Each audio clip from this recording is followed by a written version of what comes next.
Tal dia com avui, un 13 de febrer del 1946, es va crear la Ràdio de les Nacions Unides. És per això que avui se celebra el Dia Mundial de la Ràdio, una data que va proposar a la UNESCO el president de l'Acadèmia Espanyola de la Ràdio i que s'ha fixat al calendari des de fa més d'una dècada.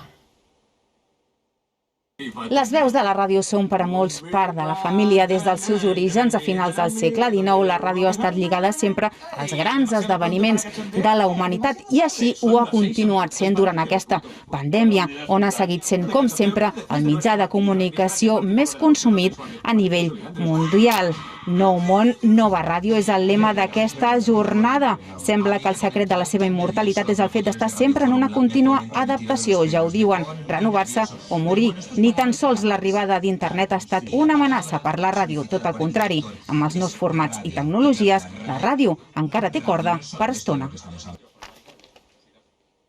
Micro i acció.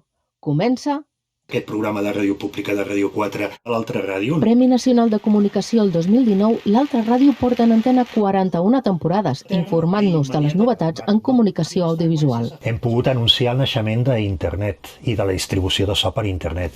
Hem pogut anunciar que arribarien els telèfons mòbils, l'arribada de la televisió i la ràdio via satèl·lit. La ràdio què t'aporta? Frescura, el directe és insubstituïble, sigui a través de les xarxes socials, a través de la pròpia antena, una trucada de telèfon o un WhatsApp, perquè, escolta, hi ha un problema en una carretera, això està superat encara per altres mitjans. Des de fa anys, el contingut audiovisual i les xarxes socials van de la mà de la programació radiofònica. Ràdio Televisió Espanyola a Catalunya ha anat més enllà en programes que s'emeten simultàniament per la 2 i Ràdio 4. I hem descobert que sí, que és possible, que en realitat, quan tens coses a dir, quan tens ganes de comunicar un contingut, el camí pel qual ho fas tampoc no varia tant. Però els més joves i la ràdio no acaben de sintonitzar.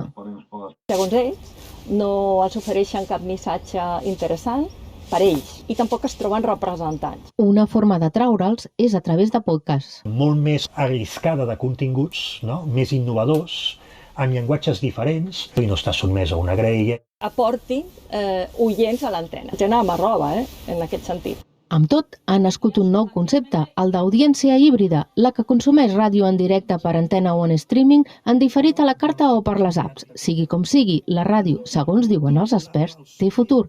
El que s'haurà de veure o millor escoltar és en quin format.